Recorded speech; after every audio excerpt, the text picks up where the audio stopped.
Assalamualaikum warahmatullahi wabarakatuh. Kembali lagi dengan Ibu di pelajaran Bahasa Indonesia. Apa kabarnya hari ini? Semoga kalian tetap sehat selalu ya. Sebelum belajar, marilah sama-sama kita membaca doa terlebih dahulu. Jika sudah, mari kita simak video pembelajaran berikut ini. Hari ini kita akan mempelajari tentang unsur kebahasaan dalam teks prosedur. Di pertemuan sebelumnya, kita sudah membahas tentang struktur teks prosedur, yaitu terdiri dari 3. Pertama ada tujuan, yang kedua adalah material seperti alat dan bahan, dan yang ketiga adalah langkah-langkah. Nah, untuk selanjutnya kita akan membahas tentang unsur kebahasaan dalam teks prosedur.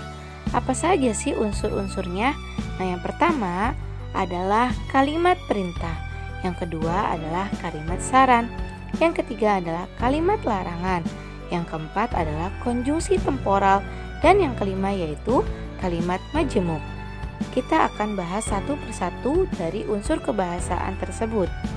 Pertama ada kalimat perintah, yaitu kalimat yang mengandung makna memerintah atau meminta seseorang untuk melakukan sesuatu sesuai dengan apa yang diinginkan oleh penulisnya.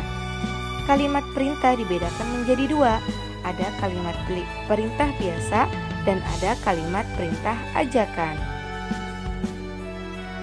Pertama, kalimat perintah biasa, yaitu kalimat perintah yang isinya secara langsung menyuruh seseorang untuk melakukan sesuatu. Contohnya, matikan lampu itu, ambilkan aku buku. Yang kedua adalah kalimat perintah ajakan, yaitu kalimat yang mengandung perintah dengan cara mengajak seseorang untuk melakukan sesuatu. Biasanya kalimat ini ditandai dengan kata ayo dan marilah atau mari. Contoh, ayo cuci tangan dahulu sebelum makan. Mari kita belajar dengan giat. Nah, kata-kata tersebut atau kalimat-kalimat tersebut mengandung unsur untuk mengajak seseorang dalam melakukan sesuatu. Adapun ciri-ciri dari kalimat perintah, yang pertama menggunakan tanda seru pada akhir kalimat. Yang kedua menggunakan partikel lah dan partikel kan.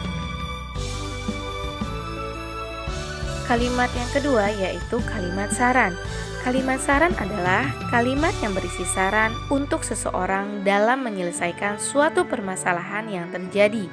Kalimat saran sebaiknya disampaikan dengan menggunakan kalimat yang santun, sehingga pihak lain tidak merasa disuruh ataupun tersinggung. Kalimat saran biasanya ditandai dengan adanya kata semestinya, sebaiknya, lebih baik, seharusnya, dan lain sebagainya. Contoh kalimatnya, potensi wisata daerah ini semestinya dapat berkembang melebihi Bali. Yang kedua, sebaiknya bahan yang digunakan bersifat alami. Kalimat yang ketiga adalah kalimat larangan. Kalimat larangan ini digunakan untuk menyampaikan larangan terhadap sesuatu yang diucapkan ataupun yang dilakukan oleh seseorang. Kalimat larangan menggunakan kata-kata negatif atau kata-kata penolakan seperti jangan, tidak boleh, dan dilarang, serta lain sebagainya. Kalimat larangan juga bisa disebut dengan kalimat perintah larangan. Contoh kalimatnya.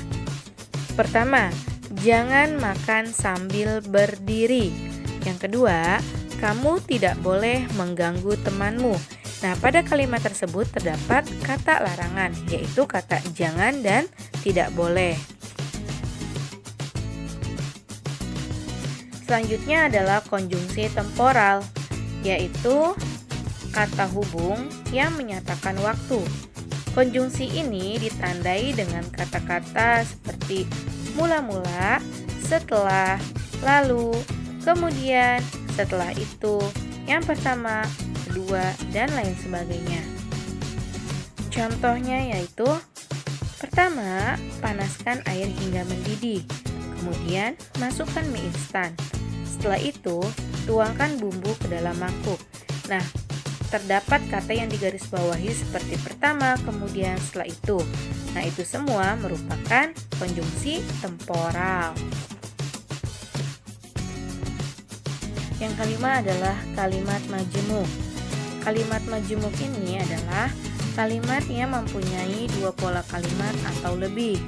Kalimat majemuk terdiri dari induk kalimat dan anak kalimat.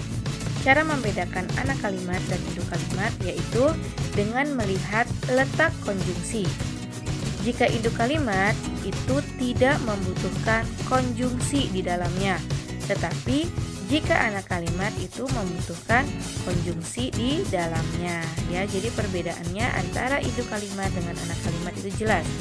Kalau induk kalimat tidak menggunakan konjungsi, sementara kalau anak kalimat itu menggunakan konjungsi dalam satu kalimat ya. Kalimat majemuk dibedakan menjadi 4 jenis. Yang pertama ada kalimat majemuk setara. Yang kedua ada kalimat majemuk rapatan. Yang ketiga ada kalimat majemuk bertingkat. Dan yang keempat adalah kalimat majemuk campuran. Pertama kita akan bahas tentang kalimat majemuk setara. Kalimat ini memiliki dua klausa yang sifatnya sederajat yang digabungkan melalui konjungsi.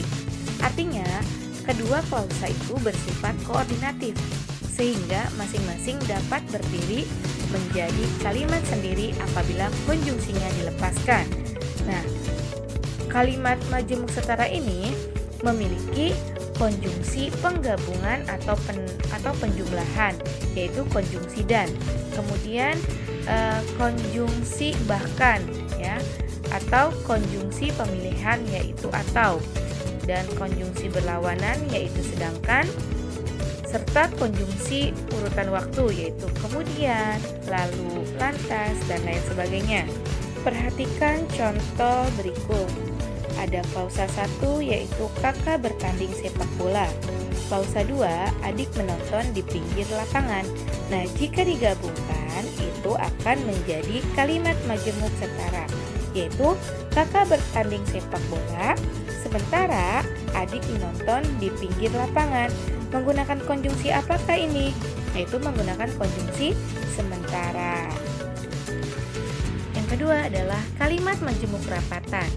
Nah, kalimat majemuk ini hampir sama bentuknya dengan kalimat majemuk setara, yaitu klausanya dapat berdiri dengan sendiri. Hanya saja yang dapat membedakannya yaitu ditemukannya unsur klausa yang berulang. Kalimat ini menggunakan konjungsi dan, serta, atau juga. Perhatikan contoh berikut. Klausa 1. Indra menghadiri konferensi ilmiah tersebut. Klausa 2. Ratih menghadiri konferensi ilmiah tersebut. Karena objek dan predikatnya sama, maka bisa kita gabungkan. Nah, penggabungan ini akan menjadi kalimat majemuk rapatan. Digabungkannya menggunakan konjungsi apa? Yaitu menggunakan konjungsi dan. Jika kita gabungkan, kalimatnya akan berubah menjadi Indra dan Ratih menghadiri konferensi ilmiah tersebut. Selanjutnya kalimat majemuk bertingkat. Pernah mendengar ada induk kalimat dan anak kalimat? Ya, baru saja kita bahas. Nah, kalimat majemuk ini memiliki klausa, dua klausa ataupun lebih, yang hubungannya itu tidak sejajar. Karena ketidaksejajarannya tersebut, maka salah satu klausa ini tidak dapat berdiri dengan sendiri. Akhirnya dia membutuhkan konjungsi dan penggabungan dengan induk kalimat. Kita perhatikan contoh berikut ini. Klausa 1. Lia kerap terlambat datang ke sekolah. Ini dinamakan dengan induk kalimat karena bisa berdiri sendiri. Klausa 2. Rumahnya jauh. Nah, ini namanya anak kalimat, dia tidak bisa berdiri sendiri.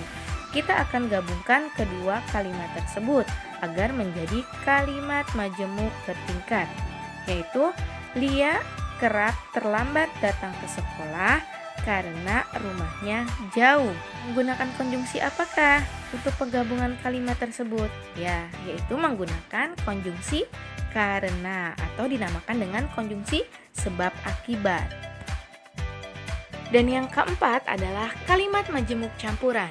Sesuai dengan namanya, jenis kalimat yang satu ini memiliki penggabungan antara bentuk kalimat setara ataupun rapatan dengan kalimat majemuk bertingkat. Di dalamnya, teman-teman bisa menemukan dua buah konjungsi ataupun lebih yang sifatnya menjadi kata hubung koordinatif.